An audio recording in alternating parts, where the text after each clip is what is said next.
కూడా ప్యాటర్న్ మారి మేము వచ్చిన తర్వాత తెలుగు మ్యూజిక్ని వేరే రకం చేసాం కంప్లీట్గా. ఎలక్ట్రానిక్ మ్యూజిక్ తోటి ఒక వెస్టర్నైజ్డ్ ఆర్కెస్ట్రేటెడ్ ఫుల్గా కొంత ఆర్కెస్ట్రేషన్ ఎవరు చేసేవాళ్ళు కాదు అప్పట్లో.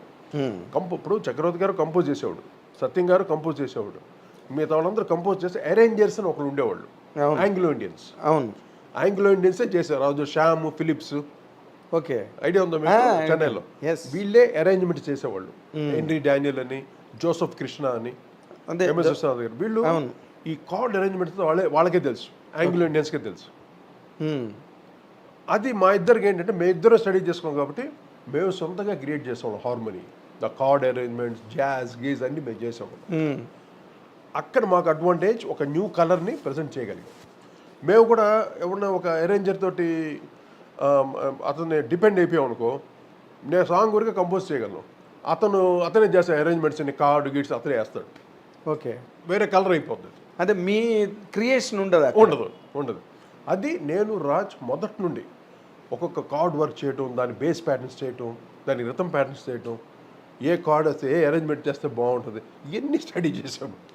అది ఎప్పుడైతే మేము మ్యూజిక్ డైరెక్టర్స్ అయ్యామో ఫస్ట్ 43-44 సినిమాల వరకు చిన్న చిన్న బుడంకాయ సినిమాలు అన్నీ ఎంత 2000, 3000కి. కానీ మాకే డబ్బులు చూసేవాడు కాదు, మాకు ఎక్స్పీరియన్స్ కావాలి. అలాగే ఎలక్ట్రానిక్స్ తోటే చేసేవాళ్ళం. అది ప్రాక్టీస్. అందరికి మా మ్యూజిక్ తిట్టుకునేవాళ్ళు అందరు, ఇదేంటో ఊరికి కయాంబయ్యని ఎలక్ట్రానిక్స్ చేస్తున్నారంటే. అప్పుడేంటో కంప్లీట్ మోనో రికార్డింగ్ ఉండేది. ఇప్పుడు అన్ని స్టీరియో వచ్చింది కదా, టోటల్గా ప్రో టూల్స్ అని, పీస్ మీల్ రికార్డ్ చేసుకోవచ్చు. అప్పట్లో మోనో రికార్డింగ్ 3 ట్రాక్ రికార్డింగ్ ఉండేది. మైకులు పెట్టి, స్పీకర్ దగ్గర మైక్ పెట్టి రికార్డ్ చేసేవాళ్ళు. అది మొత్తం ఆ ఒరిజినల్ టోన్ పోయేది, ఆ డెప్త్ వచ్చేది కాదు. ఎప్పుడైతే ఎముడుకు మోడు ఆ టైంలో వి స్టార్టెడ్ డైరెక్ట్గా ఇంపోర్ట్ చేసి ఎలక్ట్రానిక్స్ యూజ్ చేయడం మొదలెట్టాం. ఓకే, ఇప్పుడు అందం హిందోళం ఉంది, దాంట్లో అంతా బేస్డ్ అంతా డైరెక్ట్గా ఉంటుంది, కీబోర్డ్స్ అని. అక్కడ నుండి మాకు స్టార్ట్ అయ్యింది. ఓకే, అది అక్కడ నుండి ట్రెండ్ సెట్టింగ్, ఒక ఎలక్ట్రానిక్ మ్యూజిక్ని ఎలా చేయాలి, డైరెక్ట్గా ఎలా రికార్డ్ చేయాలి చేసి, తర్వాత ప్రో టూల్స్ అని వచ్చింది, లాజిక్ వచ్చింది, తర్వాత ఎన్నెన్నో, తర్వాత ఇంకోటి ఏదో ADAT వచ్చింది. 3 ట్రాక్ నుండి 6 ట్రాక్స్కి వచ్చాం. 6 ట్రాక్ టు 24 ట్రాక్స్, 24 ట్రాక్స్ నుండి మల్టీ ట్రాక్స్, ఇన్ని ట్రాక్స్ వర్క్ చేసాం మేము.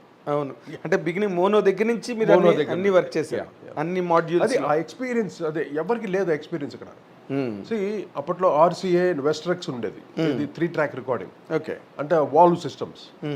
అసలు డెప్త్ అదిరిపోతుంది. ఒక్క ఇన్స్ట్రుమెంట్ వాయించినా అలా రిచ్గా ఉంటుంది. ఒక ట్రంబోన్ అంటే చాలు, ఫుల్ స్క్రీన్ ఇలా ఉంటుంది సౌండ్. డిజిటల్ వచ్చేసరికి మొత్తం ఇంత కీ అంటుంది దాంట్లో, దానికి మొత్తం లేయరింగ్స్ చేయాలి.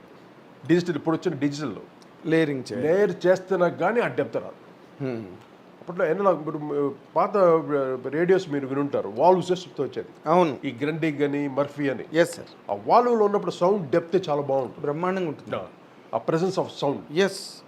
ఎప్పుడైతే ట్రాన్సిస్టర్స్ వచ్చినాయో థిన్ అయిపోయింది, ఆ గ్రాండ్నెస్ థిన్ అయిపోయింది. అలాగే సేమ్ అంతే. ట్రాన్సిస్టర్ ఇప్పుడు మంచి ఎగ్జాంపుల్ చెప్పారు. ఇప్పుడంతా ట్రాన్సిస్టర్ అనమాట, టోటలీ అదే డిజిటల్.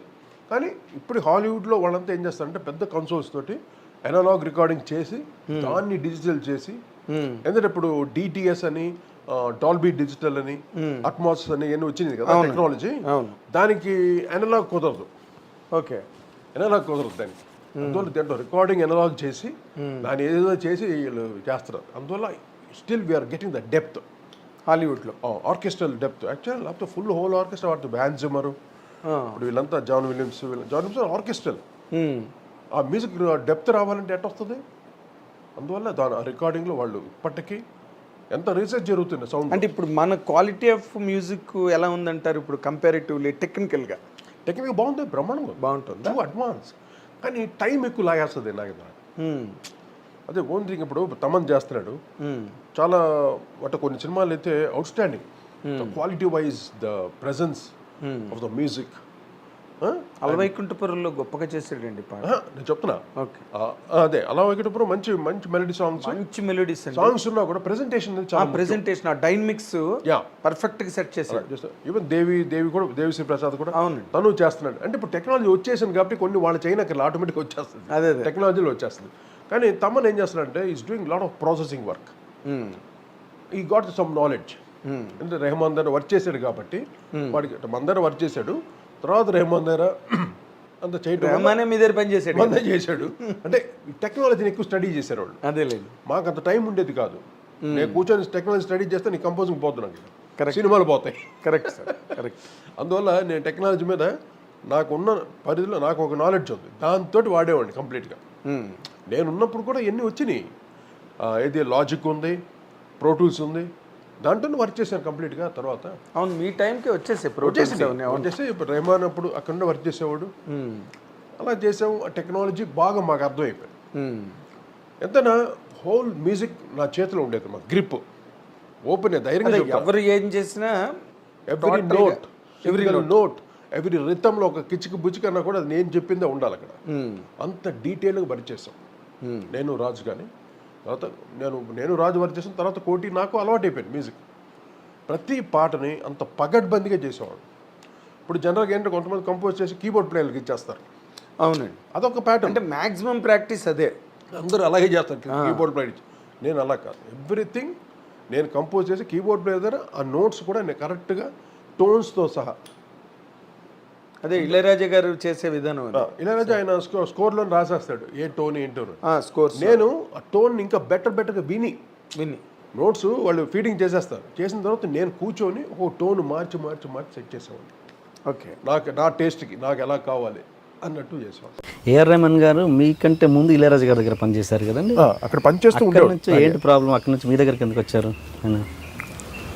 ఏఆర్ రెహమాన్కి కొంచెం ఒక చిన్న ఇన్సిడెంట్ జరిగిందండి. చాలా ఇదైపోయిన టైంలో కరెక్ట్గా నేను ఫుల్ స్వింగ్లో ఉన్నాను. ఇప్పుడు ఓకే, నా స్వింగ్ స్టార్ట్ అయింది. రాజ్కోటిగా మీ ఇద్దరు స్వింగ్ స్టార్ట్ అయ్యేసరికి అప్పుడు తన్ని మేము ఒకసారి ఒక్క రికార్డింగ్ పిలిచాను అండి.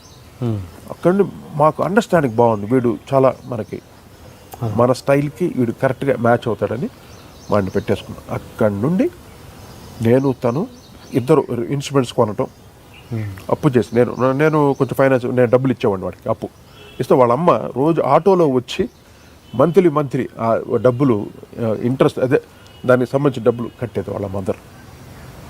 వాళ్ళకి సొంత ఆటో ఉండేది, ఆటో రిక్షాలో వచ్చి ఇప్పటికీ గుర్తున్నాయి, వచ్చి డబ్బులు కట్టేసి వెళ్ళేది మంత్లీ.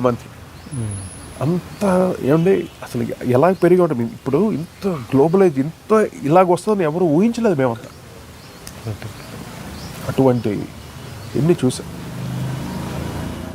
ఇలాగా రెహమాన్ తోటి మా ఫ్యామిలీ రిలేషన్షిప్ చాలా ఇప్పటికీ తను ఆ విశ్వాసం అలాగే ఆ మనసులో ఇంకా ఉంది తనలో.